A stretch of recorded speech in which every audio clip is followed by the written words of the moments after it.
we don't like punishing people, of course. It's not something that we want to do, but if someone needs to be punished, they need to be punished. And I think that's what the 10 plagues is about. Yeah, and I think that's a good point. That's a very, very good first point from the 10 plagues, that I don't think it's about a celebration. You are listening to the JP Show, where we discuss the issues you care about from a Jewish perspective. I am Rabbi G. And I am Rabbi Levi. And we hope you enjoy this episode.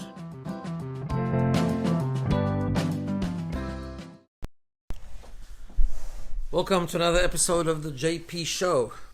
So today myself and Rabbi Levi are here again, and I think we're a little bit tired because we went to a very nice wedding last night. Yeah.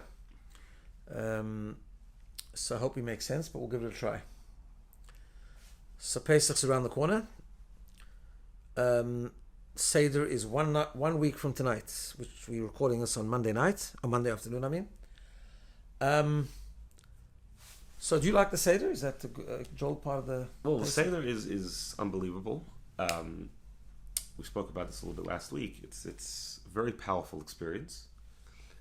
There's I think one of my best memories as a child actually are the start. You know, the idea that you're able to stay up late is always exciting. I actually used to be excited for the matzah. I mean, I still am, but for a different reason. I think I think nowadays I'm more excited for like more the spirituality of it. But you know, I think when I was a kid, I actually used to enjoy it. Funnily enough. Yeah, no, that's true. I mean, everyone complains about the taste of matzah. I like crispy things in general. So right. I actually like matzah. You like your challah burnt also. So yeah, so I'm okay with matzah. I mean, matzah is not so okay with me because it's not so good for me. But no, yeah. So I look forward to the matzah. And I think the same like you. I from a very young age, the Seder was one of my highlights of the year. Actually, it was just beautiful. What's your favorite part? You know, it's interesting. I some of the songs are very, very beautiful. Saying the Haggadah. Actually, what's very special to me, because it was when I was a child, and I try to sort of continue this, it was always said in a very special tune, is actually after the meal, when everyone's really tired, when we say the Hallel. Yeah. It's considered actually, in the Seder itself, it's actually considered a very holy time. And I remember my father, blessed memory, would say it in a very special tune. And we try to continue that tune, and it was a very special moment actually.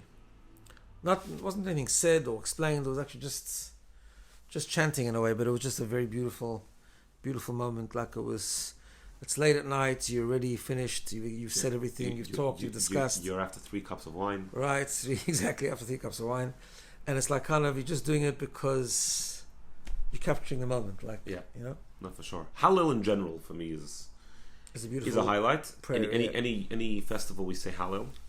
There's a lot in there. There's like thanking God. There's beseeching God. There's a lot of a range of emotions in Hallel. It's a very trust, beautiful. Faith. Yeah. I think, and especially now, we think we need a lot of faith. Also, one of the themes of Pesach is, and the Seder night is gratitude, and we thank God for all the miracles that He's done throughout the year. Yeah. And I think we mentioned this last week. That famous paragraph, Hisha Amda.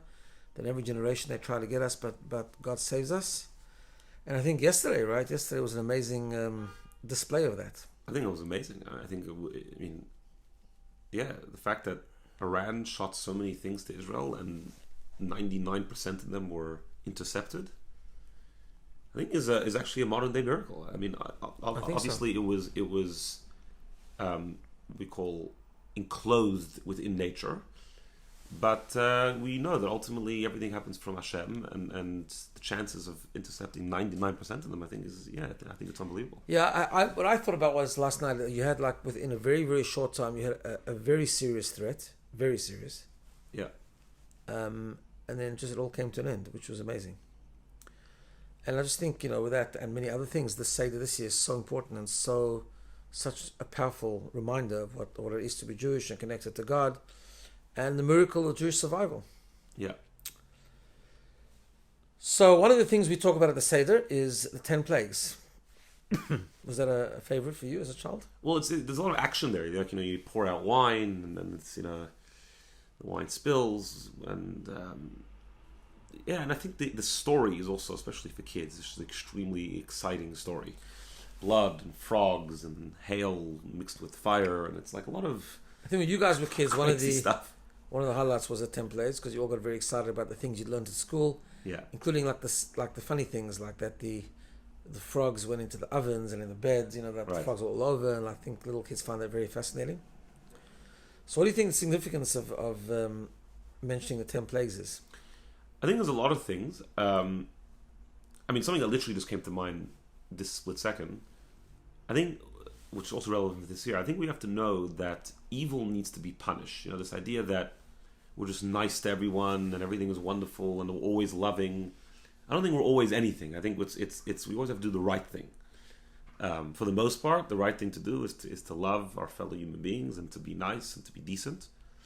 But if you're dealing with an evil society, which Egypt was at the time, in fact, effectively Egypt was to Jews like a concentration camp. I mean, the things that happened there, they killed Jewish babies and horrible, horrible stuff. And they deserved to be punished, and they got what they deserved. And I think we're not ashamed of that in the Seder. I was reading this very bizarre article this year when it came to Purim, and I'm only mentioning it just to show you how bizarre it is. How someone was saying when they read the Megillah and they come to the part when the Jewish people, kill their enemies, they get a little bit uncomfortable. Like, what is this all about? Like, why are we taking revenge? I don't think we need to be uncomfortable with these things. I think we need to understand that we don't like punishing people. Of course, it's not something that we want to do. But if someone needs to be punished, they need to be punished. And I think that's what the 10 plagues is about. Yeah, and I think that's a good point. That's a very, very good first point from the 10 plagues. That I don't think it's about a celebration, because actually at the same time we're told not to celebrate the downfalls of our enemies. That's one of the reasons we actually always spill wine, actually. It's like to show that we're not happy, so to speak, that they got punished. But I think more than a celebration, it's a moral obligation which we have to be very clear about and be comfortable with. Yeah. Same thing like in modern times. No one wants to have a war and no one wants to kill. Yeah. But sometimes it's a moral obligation. When you have an evil terrorist regime, and they need to be eliminated. It's very simple. So do we want that? Is that part of the, But morality is not things that we enjoy necessarily. Morality is to do what's right. Right. Sometimes it comes together with things that we enjoy. So, but that's fine. But morality is things that sometimes we have to fight, and sometimes with guidance and with when the value is appropriate. And Torah, of course, provides the guidelines. War is moral. Yeah. And when it's moral, it's a thing to do confidently, to do with confidence. Doesn't mean you have to be so happy that you went to kill. No, on the contrary, we don't want to kill. Because one of the, you have in moral values in Judaism that conflict with each other sometimes. I mean, there's nothing more than we value than life. Yeah. At the same time, we need to know sometimes it's a moral thing for the sake of life, actually, for the sake of survival and protection and so on. The moral thing is to call out evil and to sometimes eliminate it. And that's the message of the 10 plagues. The 10 plagues really dismantle the infrastructure of Egypt. Yeah. So I think that's a really good point. Beginning with their ideology, actually.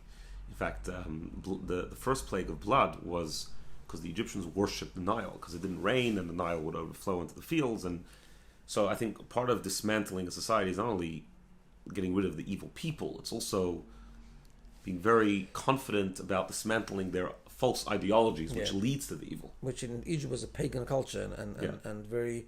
And that's why the arrogance of being against God and not letting the Jewish people go and so on was all part of that. Yeah. So yeah, that's right. So the first plague was to smite the Nile River, which was their deity, right? Yeah. So I think that's one plague. That's one lesson. Any other lessons from the 10 plagues? I think there is another thing I was thinking about also, like, and this is more of an educational question, but not only educational to children, educational for ourselves. Like, these things to us sound very bizarre. Like, suddenly frogs are appearing, water's turning to blood, even the splitting of the sea sounds like... And I think it's like this attempt that some people try to do. They try to make it... And they try to make it a little more scientific, come up with some sort of like explanation. How did the splitting of the sea happen? Maybe it was like a tsunami or something, or I don't know exactly, some sort of natural explanation. And maybe they do that because they're worried that if we teach our children these very wild ideas, maybe when they grow a little older, they'll start thinking like, really? Is this really true? Like, and then they'll start doubting everything. Like, what do you think about that? Yeah, no, it's a really important point. It's probably one of the reasons we mentioned the 10 plagues and the Red Sea splitting and so on. And it goes back to the fundamental idea that is that God does perform miracles. Now, we should note that God doesn't just perform miracles for no reason. Meaning, right. there is a concept that God created the world, but this is the whole idea, you see, that he created the world with a system which we call in Hebrew teva, which is nature.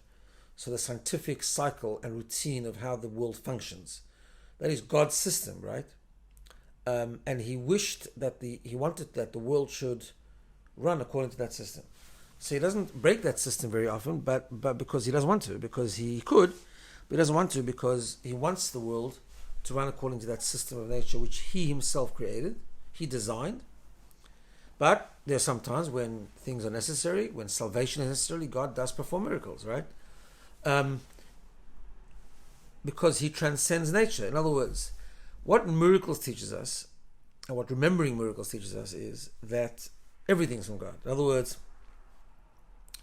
the reason that miracles are possible is because nature is also godly.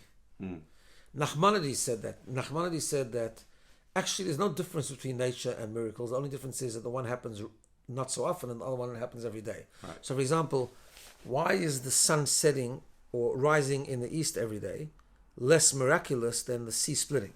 Yeah. Right? It's not. It's an amazing thing. I mean, the way the universe runs is truly amazing. It's just we take it so much for granted, so therefore we expect it to happen, so we think it's a system that happens on its own.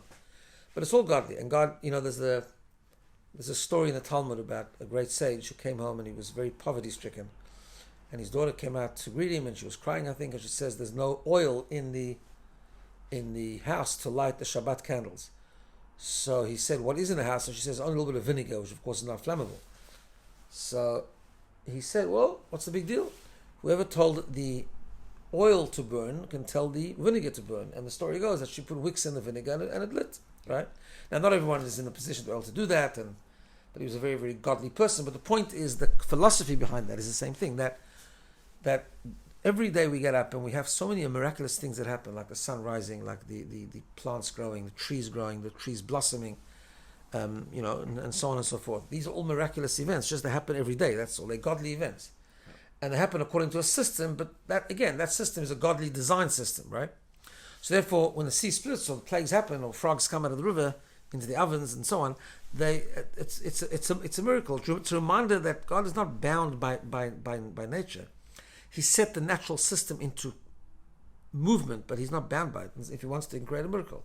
Now, it is true that nowadays less miracles happen, less revealed miracles happen, right? Because God is more hidden, it says, in the time of exile, and he's more hidden particularly towards the end of the road. In other words, now we live in a time of darkness. But we know a lot of modern day miracles. Each person has miracles in their own life. And number one, look at the 6-day war, for example, which was clearly miraculous. Yeah. And look at even yesterday, which was a miraculous thing, really. And just generally, the way Israel has survived, Israel has blossomed, it's truly miraculous. So, yes, we might be a little cynical or some people might be a little cynical when they read about frogs coming. We think it's these stories that are told to kids when they're in preschool, but it's actually not. These are midrashim. These are parts of the Talmud, and these things we have to believe for sure can happen. Attempting to rationalize everything is in itself a problem because we are not a rational people. Yeah. Meaning our existence is not rational. On any level. Now, we are a rational people in the sense that we're the people of the book. So we were charged with studying, and studying is a huge emphasis, and trying to understand the complexities of the philosophical ideas of the Talmud, the halachic ideas of the Talmud, and so on. But we're not essentially a rational people in terms of our existence. So therefore, I think even Ben Gurion once said that. Yeah. And he wasn't the biggest rabbi, if you know what I'm saying. Right. So Ben Gurion once said that to be in Israel, to be a realist means you have to believe in miracles. Right. For sure. Right. That's I think. Now we also have to recognize there's another. You mentioned before Hallel. The one we say on Pesach is a longer Hallel, and over there it talks about this concept that God does many, many wonders, and sometimes those wonders are things that we don't even know about. Only He knows about, right? We have daily miracles. You never know. Like sometimes we cross a road just in time. We cross the road. We just thought it was a routine crossing, but actually it might have been just a few minutes early that day because there was something going to happen on that road. There's so many things that God does for us that are truly miraculous. We're not always aware. That's all. But yeah, recounting the 10 plagues, splitting of the Red Sea, the going out of Egypt in general, is a really strong reminder that miracles can happen and miracles do happen, and that we are a miracle. We are a miracle. Exactly, we're a miracle. Yeah, I think that's what we're celebrating by the Seder in a very big way. Yeah. Talking about the uniqueness of this year, do you think we should be doing anything different? We should put something extra on the table or something like that. Maybe you can shed some guidance about that. Yeah, so I think we should be doing something special, but not in that way. I think one of the things that we do, obviously, when we think about all the soldiers who I just saw today, there's a lot of, actually last week the soldiers was discharged a lot, but actually a lot of them have been called back already, and Israel's still on high alert, and many of them are going to be in the tanks or on the front lines for Pesach. They want to be with their families for the Seder. Yeah. So should we be doing something special? Of course.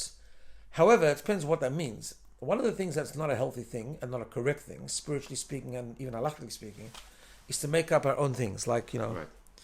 to have an extra fruit on the table or something, right? That's just a signal. It's not achieving anything. It's not achieving anything. It's just, right. What we should be doing, we have to remember that the Seder is a really spiritual experience, so we need to make it more spiritual. There's that famous story, and maybe I'll just share this, which you reminded me of last week, and that is, in the 70s, there was a tremendous effort to raise awareness and consciousness about the plight of the Jews in Russia under communist rule, right? Mm. And the Federation in America came up with this idea that every person should have an extra chair, an empty chair at their Seder, representing Russian Jewry.